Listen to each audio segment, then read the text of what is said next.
আসসালামু আলাইকুম। কেমন আছেন সবাই? টেস্ট অ্যান্ড টেলস উইথ সালমার একটি নতুন পর্বে আপনাদের সবাইকে অনেক অনেক আমন্ত্রণ জানাই। আশা করছি কাছে দূরে যে যেখান থেকে আমাকে দেখছেন কিংবা শুনছেন, আল্লাহর রহমত আপনারা সবাই ভালো আছেন। আলহামদুলিল্লাহ, আপনাদের সবার দোয়া এবং আল্লাহর রহমতে আমি আমার পরিবার ভালো আছি। খানিকটা বিরক্তি নিয়ে দিনটা শুরু হয়েছে। না আজ আমার বারান্দা বাগানের কোনো ফুল শেয়ার করলাম, না ছাদ বাগানের কোনো কিছু। আসলে সকাল থেকে মেজাজটা একটু খারাপ করে দিয়েছে ইউনি সাহেব। আজকে সকালবেলা দেখলাম সে আমার যে জায়নামাজ রাখার জায়গাটা, ওখানে মোটামুটি আমার দুটো হেজাব ছিল, তিনটা জায়নামাজ ছিল, সেখানে গিয়ে সে হিসু করেছে। আমি জানি না সেই কাজটা কেন করেছে। তো প্রচণ্ড মেজাজ খারাপ হয়েছে, মন খারাপ হয়েছে যে এটা একটা কাজ হলো, সেটা কি করলো। তো কিন্তু বোবা প্রাণী, ওর সাথে তো চিল্লাচিল্লি করে লাভ নেই। তো আমি প্রথমেই যেটা করেছি, এখন প্রায় 7:30 বাজে, আমি সবার আগে এসে এগুলোকে ধুতে দিয়ে দিয়েছি। আমার মেয়েকে নিয়ে আমার স্কুলে যেতে হবে, ডাক্তার সাহেব বের হয়ে যাবে, কিন্তু সেগুলো অংশকেও একটুখানি দূরে সরিয়ে রেখে সবার আগে ওয়াশিং মেশিনটা চালু করেছি। তারপর আমি বাকি কাজগুলো করেছি। তো এখন বলতে গেলে 8:30, এর মধ্যে আমার মেয়েকে আমি স্কুলে ড্রপ করে চলে এসেছি। সাহেব বের হয়ে গেছে, ভাবলাম সকাল সকাল আগে বিছানাটাই গুছিয়ে নিই, কিন্তু ওই যে তিনি এসে হাজির। তিনি আজকে বুঝতে পেরেছে যে আমার মন মেজাজ একটু খারাপ, আমাকে আজকে ঘাটাঘাটি করলে তার কপালে পিটানি আছে। তো তিনি চেষ্টা করছে দুষ্টামি কম করে থাকার, কিন্তু কোনোভাবেই কোনো কিছু লাভ হচ্ছে না। যখনই দেখছে আমি কাজ করছি, তখনই তিনি খুশিতে আনন্দে আমার উপর ঝাঁপিয়ে পড়ছে আমার কাজে ডিস্টার্ব করবার জন্য। এখন হয়তো অনেকেই বলবেন যে তাহলে ওকে রাখার দরকার কি, এরকম কাজ বাড়িয়ে ফেলে। আম, আসলে খালি কাজ বাড়িয়ে ফেলে না, অনেক কিছু নষ্টও করে ফেলে। ওই যে বোবা প্রাণী, ছোটোবেলা থেকে ওকে পালছি, বলতে গেলে ও এখন আমার পরিবারের অংশ। আমি ওকে এখন ছেড়ে দিলে বিশ্বাস করুন ও সারভাইভ করতে পারবে না। ওর অভ্যাস নেই কোনো কিছু শিকার করে খেয়ে বেঁচে থাকার। ওর ক্ষুধা লাগলে ও আমাকেই খুঁজবে। আর ওর সাথে আমার এখন যে বন্ডিংটা তৈরি হয়েছে, সেটা সন্তানের থেকে কোনো অংশেই কম নয়। ওকে আমি সত্যি সত্যি আমার সন্তানের মতনই ভালোবাসি। তো যে কারণে অনেক দুষ্টুমি হজম করে নিয়ে, অনেক কিছু হজম করে নিয়েই ওকে নিয়ে আমি চলছি।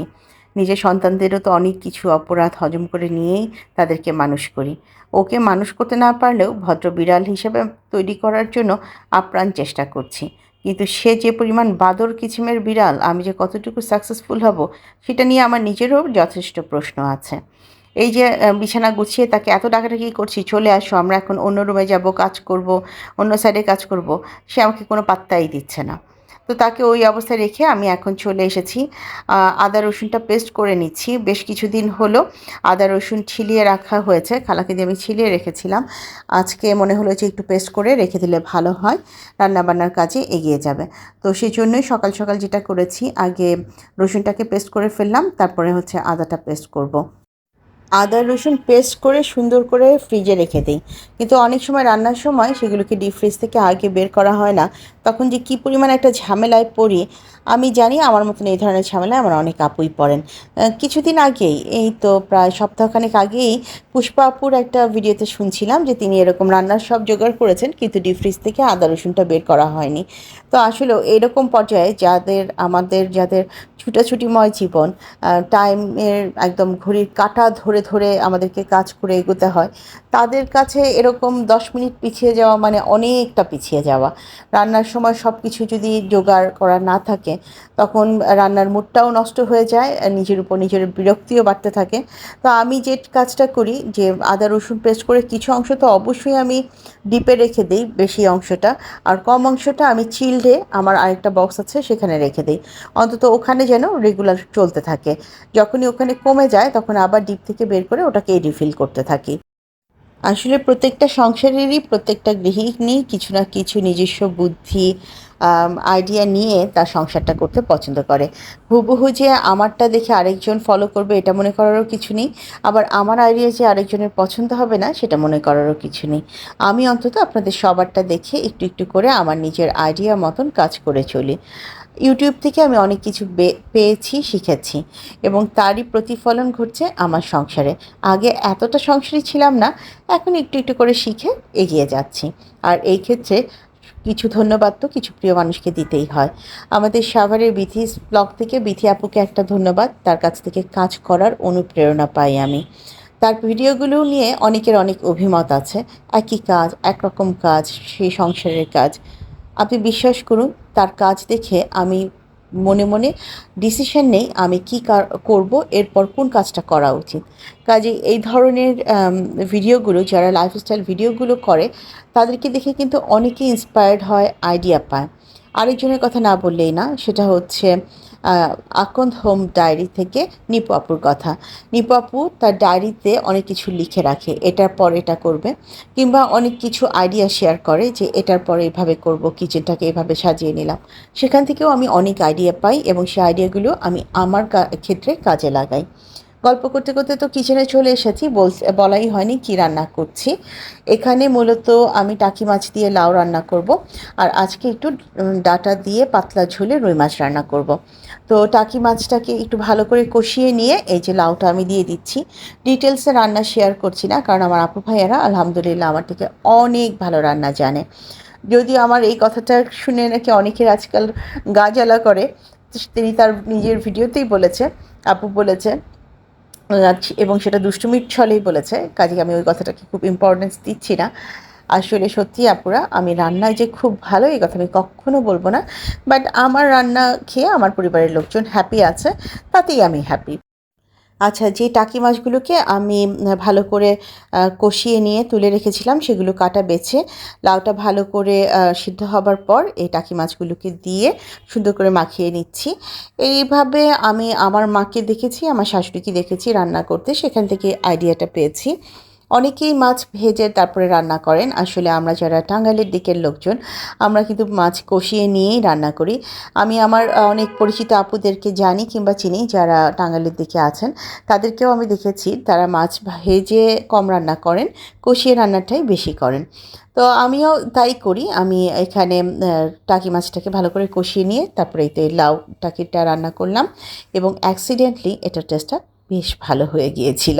অ্যাক্সিডেন্টলি কেন বলছি, আমি নিজের রান্না খুব বেশি একটা তারিফ করি না, মোটামুটি মনে হয় আমার কাছে, বাট এই রান্নাটা খেয়ে আমার হাজব্যান্ড এবং আমি দুজনই বেশ ভালোভাবে আঙ্গুল চেটেপুটে খেয়েছি। আচ্ছা, চলে এলাম একটু ড্রয়িং রুমটা গোছাতে। খালাকে বলে এসেছি আরেকটা রান্নার জোগাড় করে দিতে, সে ওইটা রেডি করছে, ততক্ষণ আমি একটু ড্রয়িং রুমটাও গুছিয়ে রেখে যাই। আজকে ঘরে যা আছে সেটা দিয়ে ভাবছি ড্রয়িং রুমের একটু ডিফারেন্ট লুক দেবো। আমি জানি আপনারা আমার এইসব দেখতে মাঝে মাঝে খুব বোর ফিল করেন, বিরক্ত হন যে একই ড্রয়িং রুম আর কতভাবে সাজাবে, কিন্তু আমার তো বিভিন্ন আঙ্গিকে বিভিন্নভাবে সাজাতে খুবই ভালো লাগে। তো এই সোফাটা মূলত ইউনির দখলে থাকে, পুরোটা সোফা ভর্তি ইউনির লোম। আগে যেটা করছি, ভালো করে এটাকে ব্রাশ দিয়ে পরিষ্কার করে নিচ্ছি, তারপর আমি হচ্ছে বাকি জায়গাগুলো পরিষ্কার করব। ধুলা এবং ইউনির লোম মিলেমিশে একাকার, পুরো বাসাটাই যেন ইউনিময় হয়ে গেছে। এখনও তো শীতকাল আসেনি, তাতেই আমি বিরক্ত হয়ে যাচ্ছি এগুলো পরিষ্কার করতে করতে। আল্লাহ ভালো জানে শীতকালে আমার কী দশা হবে। এই পর্যায়ে আমি আমার দর্শকদের কাছে একটা ছোট্ট অনুরোধ করছি, আপনারা যারা এখন পর্যন্ত আমার ভিডিওটি দেখছেন, কোনো একটি অংশ যদি ভালো লেগে যায়, কাইন্ডলি একটা লাইক করবেন। আপনাদের লাইক আমাদেরকে অনেক বেশি অনুপ্রাণিত করে, অনেক বেশি সাহায্য করে চ্যানেলটা গ্রো করতে। আর আপনাদের কমেন্ট, সেটা আমাদের কাছে আশীর্বাদের মতন। আপনাদের ছোট্ট একটা কমেন্ট আমাদেরকে এত বেশি অনুপ্রাণিত করে নতুন একটি ভিডিও তৈরি করতে, যে সেখান থেকেই বলছি, সম্ভব হলে ছোট্ট একটা কমেন্ট এবং একটু লাইক করবেন। আর আপনাদের সবার জন্য অন্তরের অন্তঃস্থল থেকে আমি কৃতজ্ঞতা প্রকাশ করছি। আপনাদের কারণেই আজকে আমি সালমা এতদূর আসতে পেরেছি। আপনাদের ভালোবাসা, আপনাদের সাহায্য এবং আপনাদের সহযোগিতার কারণেই একটু একটু করে খুঁড়িয়ে চলা আমার এই চ্যানেলটা আস্তে আস্তে এগিয়ে চলছে। সেই জন্য আবারও অন্তরের অন্তঃস্থল থেকে আপনাদের কাছে কৃতজ্ঞতা প্রকাশ করছি। এই তো চলে এলাম নতুন একটু লুক নিয়ে। আজকে একটু রানারের মতন এটাকে বিছিয়ে দিয়ে, এই কেটলিটা যেটা আমি নিয়েছি মূলত চা বিলাস করব বলে, আজকে সেই কেটলিটার মধ্যেই কিছু আর্টিফিশিয়াল ফুল দিয়ে একটু ডিফারেন্ট করে সাজালাম। মাঝে মাঝে হয় না, পুরনো জিনিসে নতুন লুক। আপনারাও কাইন্ডলি জানাবেন কেমন লাগছে সেন্টার টেবিলের এই লুকটা। আমি আসলে মনে করি আমার কাছে যা আছে যতটুকু আছে সেটাকেই ঘুরিয়ে ফিরিয়ে নতুনভাবে আপনাদের সামনে উপস্থাপন করব। আমার কাছে অনেক কিছু আছে তা বলবো না, আবার কিছুই নেই তাও বলবো না। আলহামদুলিল্লাহ যা আছে তাতেই আমি খুশি। তো ওই সাদা ফুলদানিটা অবশ্য এখন খালি পড়ে গেছে, ওখানে আমি খুব শিগগিরই নতুন অন্য কোনো ফুল দিয়ে দিব। আর এটাকে খানিকটা এভাবেই গুছিয়ে নিলাম। আর ওই যে আমার ফুটেজখোর বিড়াল, সে তো রয়েই গেছে। ওদিকে ড্রয়িং রুমটা মোটামুটি গোছগাছ করে চলে এলাম আবার রান্না করতে। এটা হচ্ছে রুই মাছ রান্না করছি ডাঁটা দিয়ে। আমার হাজব্যান্ডের সবচেয়ে পছন্দের তরকারি এটা। সে ডাঁটা এবং মুখি এই দুটো জিনিসের প্রতি যে এতটা ফ্যাসিনেটেড হয়ে গেছে সেটা আমি আগে জানতাম না। দেশে এসে এবার দেখছি সে এই দুটো খাবারের প্রতি সাংঘাতিক রকম আগ্রহ দেখাচ্ছে। তো আজকাল প্রায়ই দেখা যাচ্ছে রান্নাঘরে রান্না করতে এসে তার এই পছন্দের আইটেমের কোনো না কোনো একটা দিয়ে আমি রান্না করছি। আজ সকালেই কথা ছেড়ে তাকে বলছিলাম, আমি এমন অনেক আইটেম আছে যেগুলো খাই না বলে রান্নাও করতাম না। শুধুমাত্র তোমার এই বুড়ো বয়সের প্রেমে পড়ে আমি কেন জানি সেগুলো রান্না শুরু করেছি, নিজেও টুকটাক খাচ্ছি, তোমাকেও খাওয়াচ্ছি। এত প্রেম কোথা থেকে উদয় হলো সেটাও বুঝতে পারছি না। নইলে ভাদ্র আর শ্রাবণ মাসের এই ঠাটা পড়া গরমে ঘেমে ঘেমে কোন বউয়ের ঠেকা পেরেছে এরকম কচুরমুখী কিংবা ডাঁটা দিয়ে মাছ রান্না করতে। আমার এই বক্তব্য শোনার পর ভদ্রলোকের উত্তরটা খানিকটা এরকম ছিল, তুমি আগের থেকেও অনেক বেশি লক্ষ্মী বউ হয়ে যাচ্ছ। তো আমি বললাম, কেন? আগে কি আমি অনেক বেশি বাদর বউ ছিলাম? তার উত্তরে সে বলল, সব কথা না হয় নাই বললাম, আমার তো ঘাড়ে মাথা একটাই। কী আর করা, বেটা মানুষ ভেবে ছেড়েই দিয়েছি। যাক, অত কিছু জানার দরকার নেই। মোটামুটি দুপুরের রান্না শেষ, টেবিলে খাবার দিয়ে আমি এখন এক দৌড়ে চলে যাব আমার ছোটো মেয়েকে আনতে। আমার বড় মেয়ে মাঝে মাঝেই আমাকে বলে, মা তুমি ওর পিছনে যেভাবে দৌড়াদৌড়ি করছো আমার পিছনে কিন্তু এতটা করতে হচ্ছে না। সেটারও একটা কারণ আছে, বড় মেয়েটা মোটামুটি হাতের কাছেই ওর সমস্ত কোচিং, মোটামুটি ওয়াকিং ডিস্টেন্সের বলেই সব জায়গায় এখন আর ওর পিছে পিছে ঘুরি না। তবে বিকেলের থেকে শুরু করে রাত পর্যন্ত ওই সময়টা আমি কখনোই ওকে একা ছাড়ি না, ওই সময়টা আমি ওর পাশেই থাকি। এটা একেবারে সন্ধ্যার পরে, বলতে গেলে রাত 8:30টার দিকে। ওরা বলল যে আজকে কোনোভাবেই তারা ভাত খাবে না কিংবা রুটি পরোটা কিচ্ছু খাবে না, তাদের নুডলস লাগবে। তো আমি এসিআইয়ের নুডলসটা রান্না করেছি একদিকে, আর অন্যদিকে আমি যে মুরগি সবসময় ম্যারিনেট করে রেখে দিই, এই যেরকম হঠাৎ করে ওদেরকে নাস্তায় দেওয়ার জন্য কিংবা টিফিনে দেওয়ার জন্য, সেটারই কয়েকটা পিস ভালো করে একটু কোট করে নিয়ে ভেজে দিচ্ছি চিকেন ফ্রাই হিসেবে। আমি এই কাজটা সবসময়ই করি, মাঝে মাঝে আপনাদের সাথে শেয়ার করি, মাঝে মাঝে করা হয় না। সেদিন অবশ্য আমি নাইমা আপুকেও দেখলাম বেশ বেশি করে হচ্ছে তিনি এই ফার্মের মুরগি মেরিনেট করে রেখে দিয়েছে বাচ্চাদেরকে টিফিনে দিবে বলে। আসলে বলতে গেলে আমরা ঘরের প্রত্যেক গৃহিণী কম বেশি এইসব কাজই করি, এক একজন এক এক রকমের করি, এক একভাবে করি বলে হয়তো আপনাদের কাছে দেখতে এক এক রকম লাগে, কিন্তু কাজের প্যাটার্ন একই থেকে যায়। আপনিও যেরকম আপনার ঘরটাকে সাজাতে গোছাতে রান্না করতে পছন্দ করেন, আমিও ঠিক তাই করি। তবে চাইলেও অনেক সাইটের অনেক বেশি কাজ আপনাদেরকে দেখাতে পারি না। আসলে আম আমরা যারা বাইরে এর থেকে বারবার বাচ্চাদেরকে আনতে যাচ্ছি, নিতে যাচ্ছি, একটা লম্বা সময় বাইরে বসে থাকছি কোচিং সেন্টারে বাচ্চাদের সাথে, ওই সময়টায় চাইলে অনেকগুলো কাজ করা যায় যেগুলো আপনাদের সাথে শেয়ার করা যায়। ওই সময়টা আমরা কোনো কাজেই লাগাতে পারি না। তো আমি এখন যেটুকু সম্ভব চেষ্টা করি, যতটুকু সময়ই কাজ করি না কেন একটু করে ক্লিপ রেখে দিতে, আপনাদের সাথে শেয়ার করতে।